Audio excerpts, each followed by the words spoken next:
আল্লাহ রাব্বুল আলামিন আমাদেরকে বলেছেন তোমরা নামাজ পড়ো। আল্লাহ তাআলা নামাজ পড়ে? আল্লাহ নামাজ পড়ে না। আল্লাহ রাব্বুল আলামিন আমাদেরকে বলছেন তোমরা রোজা রাখো। আল্লাহ তাআলা কি রোজা রাখেনি?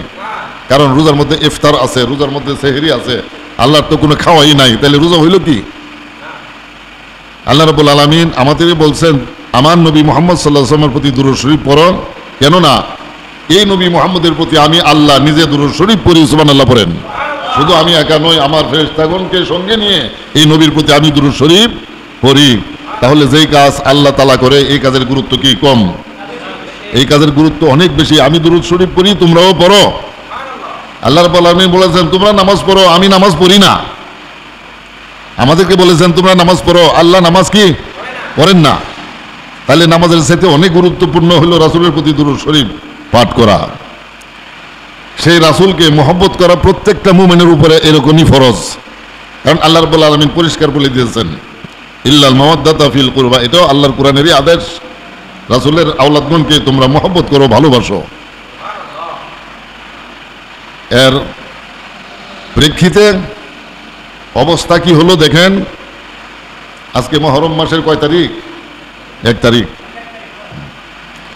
61 হিজরির 10ই মুহররম শুক্রবার দিন রাসূল পাক সাল্লাল্লাহু তাআলা আলাইহি ওয়া সাল্লামের আওলাদ সাইয়েদনা ইমাম হুসাইন আলাইহিস সালামকে মুসলমানগণ বিনা অপরাধে নির্মমভাবে হত্যা করে ফেলেছিল। নাউযুবিল্লাহ করেন। ইন্না লিল্লাহি ওয়া ইন্না ইলাইহি রাজিউন। আল্লাহ রাব্বুল আলামিন বলে দিয়েছেন ঈমানদারগণ রাসূলের আওলাদগণকে মহব্বত করো। এইবার ওই নামাজি, হাজি, গাজী, আলেম, উলামা এই সমস্ত লোকেরা সকলে মিলে রাসূলের আওলাদকে হত্যা করে ফেললো। তাহলে আল্লাহর আদেশ পালন করা হলো নাকি অমান্য করা হলো? আল্লাহ রাব্বুল আলামিনের আদেশ অমান্যকারীর মধ্যে ঈমান থাকতে পারে না। নিঃসন্দেহে হুসাইন হত্যাকারীদের ঈমান নাই, তারা ঈমান হারা। আপনারা জানেন সাইয়েদনা হযরত ইমাম মাওলা আলী আলাইহিস সালামের শাহাদতের পর যখন তিনি মসজিদের মধ্যে নামাজের জন্য অগ্রসর হইতেছিলেন,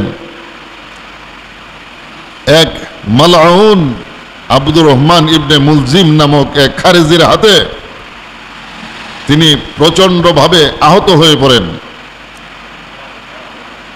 যেদিন তিনি আহত হইলেন ঠিক ওই দিন থেকে শুরু করে পরবর্তী 3 দিনের মধ্যে তিনি শাহাদত লাভ করেন। কিন্তু মাওলা আলীর হত্যাকারী মুসলমানদের নিকটে ধরা পড়ে গেল। হযরত আলী আলাইহিস সালামকে আহত করার পর সে মুসলমানদের হাতে গ্রেফতার হয়ে গেল। আলী আলাইহিস সালাম বললেন, তিনি তো সরকার প্রধান, তিনি বললেন সে যে আমাকে আঘাত করলো সে তো এখন আমাদের হাতে বন্দী।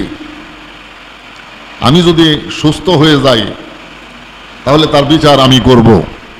মাওলানা আলী আলাইহিস সালাম বললেন আমি ভালো হয়ে গেলে, সুস্থ হয়ে গেলে আমাকে আঘাতকারীর বিচার আমি করব। আর যদি ভালো না হই তাহলে সে তো তোমাদের হাতে গ্রেফতার আছে, সে আমাকে একটি মাত্র আঘাত করেছে।